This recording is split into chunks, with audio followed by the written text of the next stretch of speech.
In this edition of Southern Newsweek, millions of dollars of harbour improvement work is well underway, but will it be finished in time for cruise season? We take a look at the future plans for the Night Shelter Trust as its fundraising target is exceeded, and Red Peak makes the cut, but one political commentator says it's unlikely to make a difference.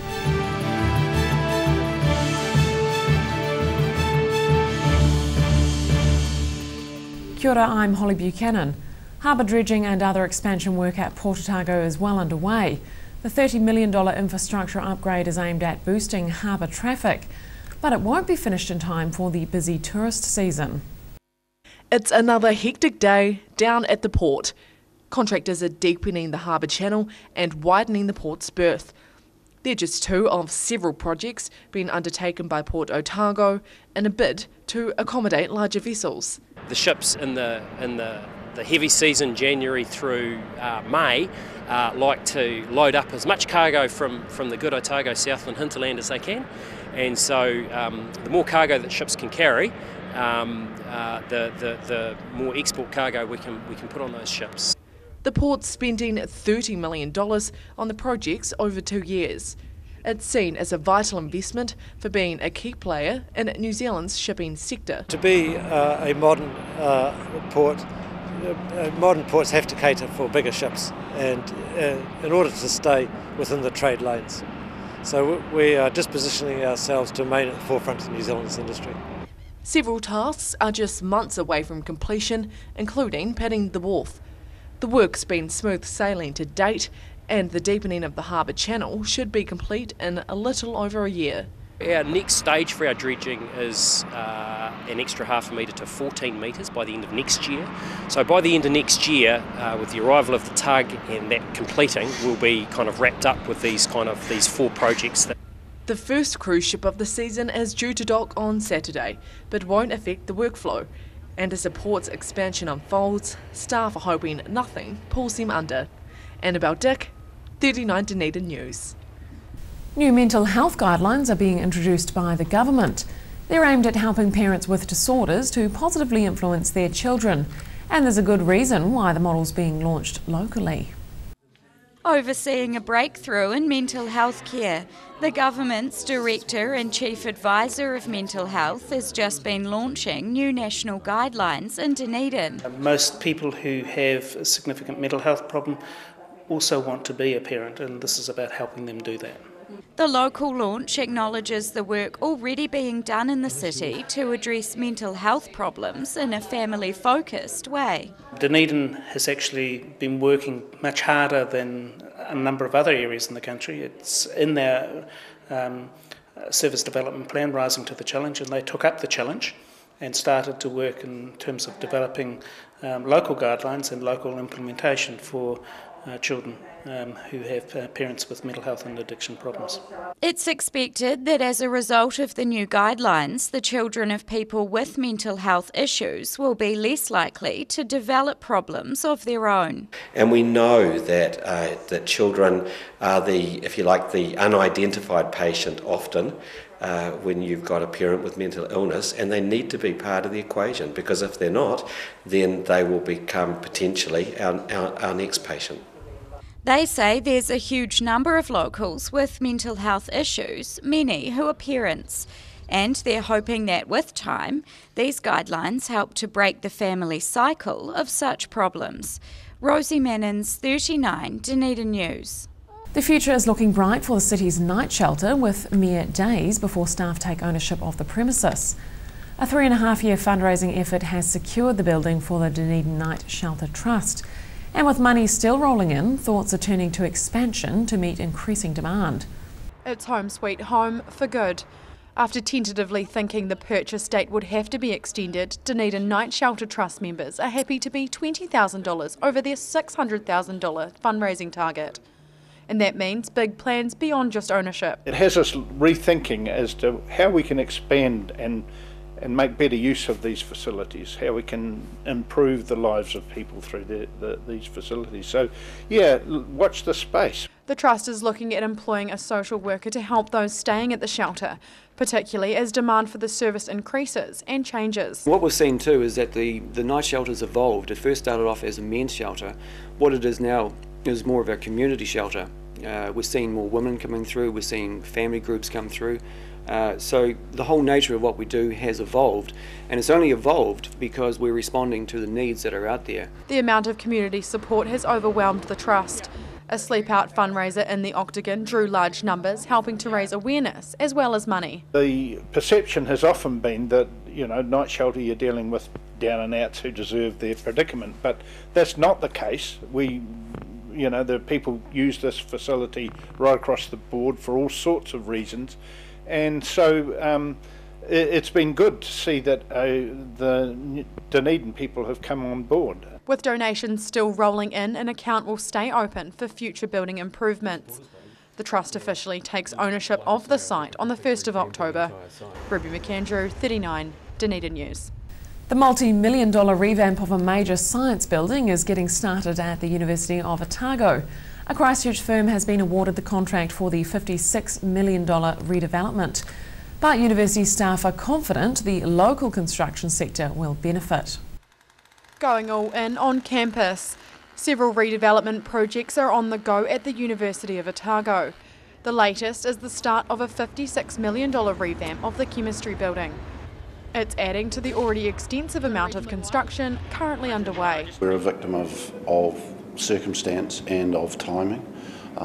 These projects have all come on us at once, but I think we'll be able to get good. We've had a lot of interest in the projects from contractors and subcontractors, and I think it'll be really good and positive for the Dunedin market. However, it's Christchurch firm Lee's Construction that's leading the redevelopment.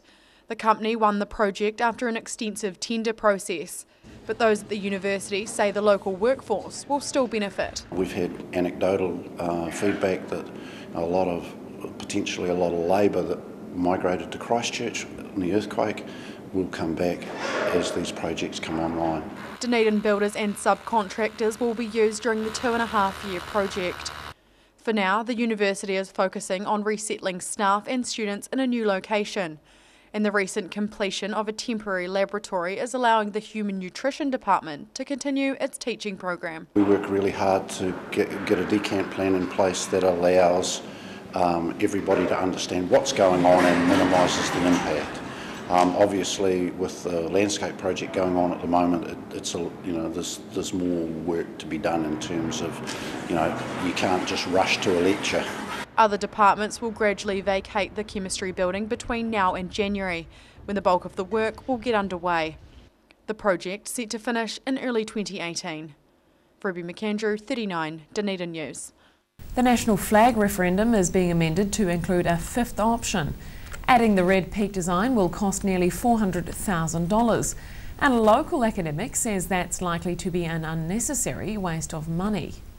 This is the top pick for New Zealand's flag. The status quo is preferred by a large percentage of Kiwis, despite huge support for the red peak design. I don't think there's really been a grassroots desire to change the flag at the moment, and we see that reflected in surveys, and therefore, it will be seen as a waste of money. $26 million on a vanity project for the Prime Minister will really be that how it's perceived at the end if there's no change at all. 50,000 people signed a petition supporting the red peak design. It'll cost an extra $380,000 to reprint voting material and change the vote processing system. That's on top of the $26 million already been spent. But this political commentator says the investment won't pay off, as a new flag's unlikely to win both referendums. I saw that the iPredict website, which is a political betting website where people can buy and sell stocks and political outcomes, has the chances of Red Peak winning at 21%. And I think that's overly inflated. I don't think there's anything like a 20% chance of Red Peak becoming our new flag. The public plea for inclusion of the Red Peak design is just one of several issues New Zealanders have been protesting. Edward says the government's acceptance of a minute issue with no political repercussions makes it seem more transparent and more cooperative. When any government is choosing what they can and can't do, some things are easier than others. And so it has been relatively easy for the government to yield on the issue of red peak. They've, in one day managed to push through legislation to include it on the ballot, and I think they've got some brownie points because of that. It hasn't really cost them anything. The public can vote on one of the 5 options in November, with the winner competing against the current flag in a second referendum next year. But at this rate, the current flag looks set to stay. Annabelle Dick, 39 Dunedin News. Still to come on Southern Newsweek, we look back on the career of the university's retiring proctor and discover a legacy of safety. And we check the blood pressure of some of those charged with running the city as part of a nationwide health campaign.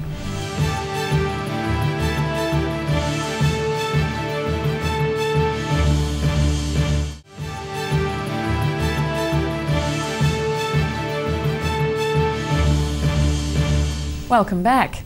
A disciplinary veteran is retiring after 15 years at the University of Otago. Simon Thompson recently completed his last day as the university's proctor, and he's leaving behind a proud legacy of improving campus safety. Away 15 years of memories. University proctor Simon Thompson is retiring after more than a decade as the faculty's head disciplinarian. It's been a lot of fun. There have been the sad moments that have happened with young people dying in accidents and those things, but generally overall it's been a lot of fun with some madcap events and young people doing crazy things as they will. It was Thompson's initiative to set up Campus Watch after finding himself in the deep end as a one-man band. His leadership has made it possible for Campus Watch to crack down on student disorder at events like the Hyde Street Keg Party and around orientation. Some of those were quite radical events that got well out of hand and needed quite a firm response. I think over the years we've got them in line now. The Hyde Street Party is well managed, and there's no more under 500s, which is very pleasant. Over his time as proctor, he's had thousands of students in his office and has heard all the excuses in the book. And that means he has hundreds of stories to tell. There's a lot of them. There's the bomb in the exam room. There was the lad caught walking down Castle Street with a toilet roll on fire and asked why. What have you got? He said, I need to light a cigarette. Now, really? What are you going to do? How did you get the toilet roll? Why didn't you use the lighter that you used to light it? And all of those things. He won't be given the weekend rundown from the student quarter next Monday morning. Instead, he plans to create some memories of his own when he travels overseas. The new proctor, Dave Miller, starts next month. Annabelle Dick, 39 Dunedin News. The latest benefactor of Otago Polytechnic's charity house is in town, seeing this year's build. The City Foundation is partnering with the Polytechnic to ensure the yearly project has a future on campus, and the contribution is likely to have a ripple effect throughout the city. There's lots of work in transforming a house from this into this. Otago Polytechnic's charity house is in the final building stage on campus. The project has a long history and its future has been secured with sponsorship from the City Foundation. We think it's a great project because it provides practical skills to people, it's very tangible, and it enables people to learn, the students to learn through the process and actually then go out into the community and apply their skills. The current house is still on campus awaiting auction, with students working on the interior. The beginnings of next year's build is also on site, and both structures show the scope of work. It's great to actually see the completed project and also see the building, the third one that's under construction at the moment, and see the different phases of the house being built and under construction. So it's really good. A portion of the money raised from auction is put into the local community each year. Volunteer-based organisation United Way has been involved with the project since it began 8 years ago, and the partnership has had a significant impact. Over that period of time, something like $550,000 has been invested in the Otago region by United Way because of the Charity House project. The students involved in this year's build will soon see how their work helps local organisations. Once finishing touches are complete, the house will be auctioned at the end of November. Ruby McAndrew, 39 Dunedin News. 1 in 5 New Zealanders have high blood pressure and a third of them don't know it. The alarming statistic is prompting a nationwide health drive, and it's kicking off at an unlikely organisation in the city. New Zealand's #1 silent killer. These council staff are having their blood pressure tested to highlight the value of getting it checked. It's really important that people regularly have a blood pressure check and know what their reading is, because everybody's not necessarily bang on the bog standard, so it's being informed. The Stroke Foundation is holding free blood pressure checks all around the country to raise awareness. Local staff are kicking things off at the council by offering workers a chance to see where their blood pressure sits. Well, it's the sort of thing you might not know if you're at risk, and there's only one way to find out, and I think it's great that they come here and do everyone, and they do find some people at risk, so it's well worth doing. High blood pressure is the main cause of strokes, and it's often undiagnosed until a medical event. The Stroke Foundation is reminding people that a blood pressure check only takes a couple of minutes and could be life-saving. Particularly blood pressure not only is a high risk against stroke, but also other cardiovascular disease. So it's something that people can take self-responsibility for. It only takes a few minutes to get your blood pressure checked. More than 200 free testing sites are being set up nationwide with help from St John, Rotary and Foodstuffs. It's an initiative aimed at catching the signs of stroke before it's too late. Annabelle Dick, 39 Dunedin News. And just ahead on Southern Newsweek, thousands turn out for the city's seafood festival despite the weather, and we find out how Dunedin's Chinese community is celebrating their annual harvest.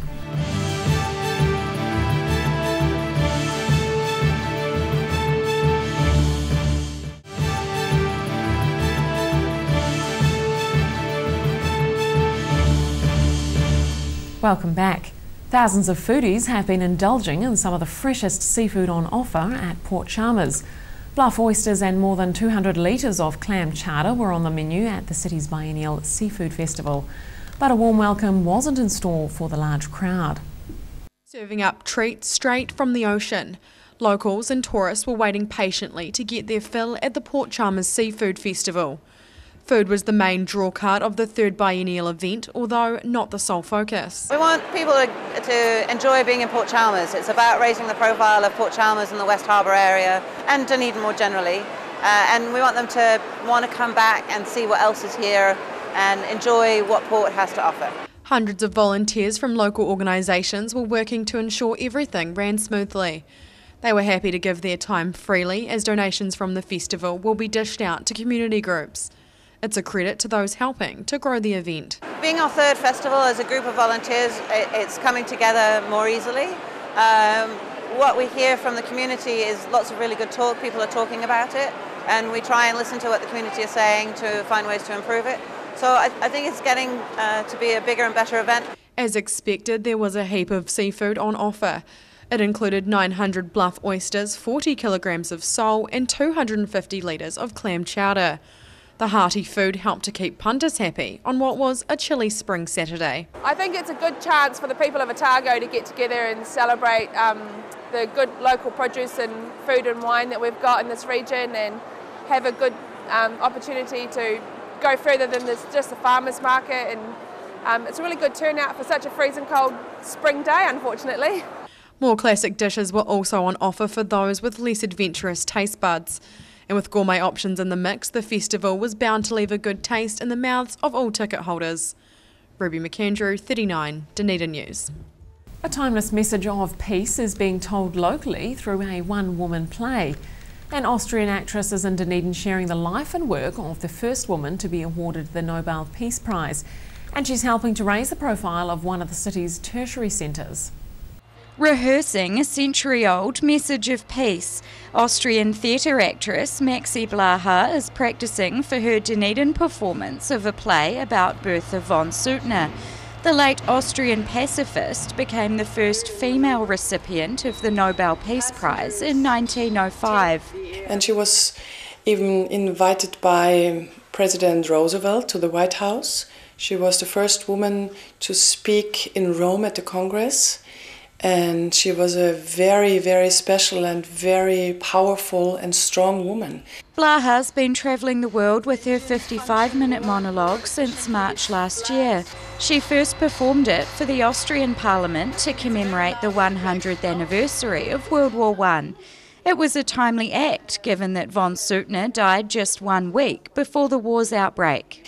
She knew that a world war would be breaking out because she was very aware and she was always warning people, and she was the founder of the Austrian Peace Society and the German Peace Society.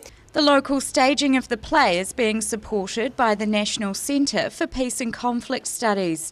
Staff are hoping it raises some awareness of the work being done through the University of Otago department. We want to broaden our message, which is to look at how the world sustains peace, creates peace. What is it that can make a peaceful world? The play was written especially for the 43-year-old actress, and she's been invited to perform it about 80 times all over the world. It's something the Peace Centre aims to engage residents with. Rosie Mannins, 39, Dunedin News. Local culinary students are showing what they're capable of in the kitchen.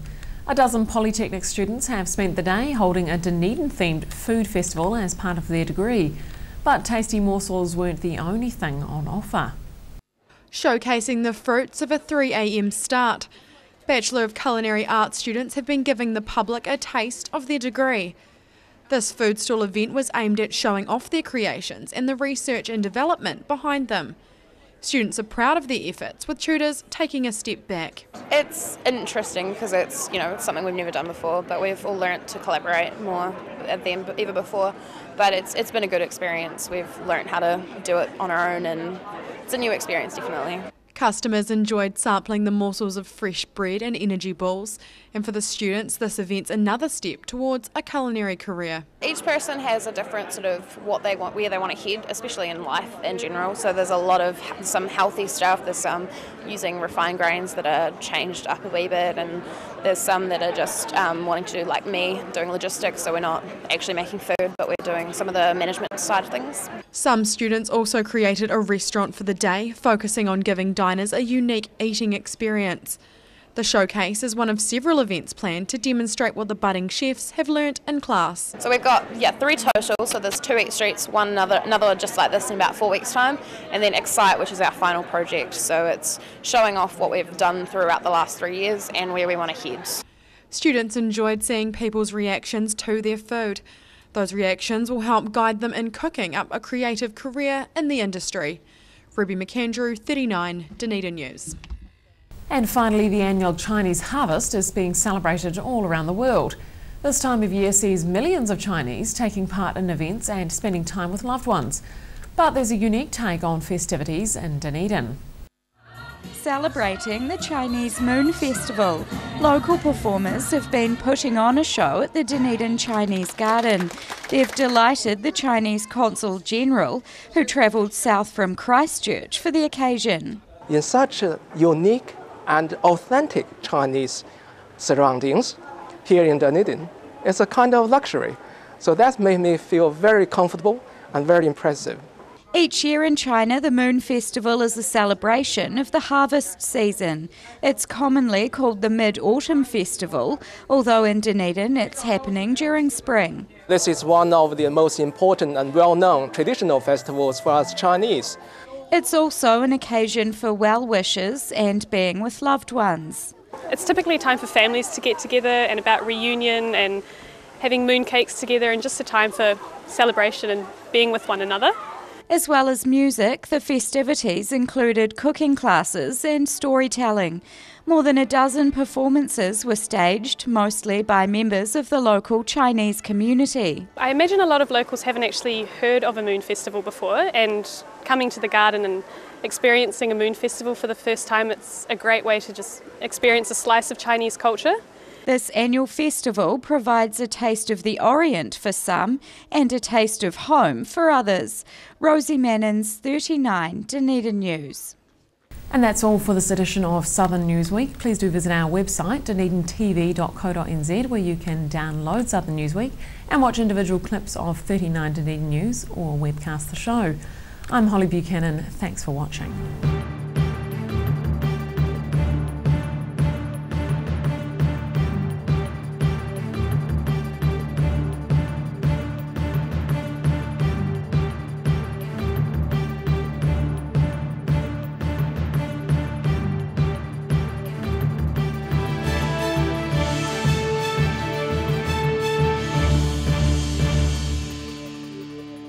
Supporting local content so you can see more of New Zealand on air.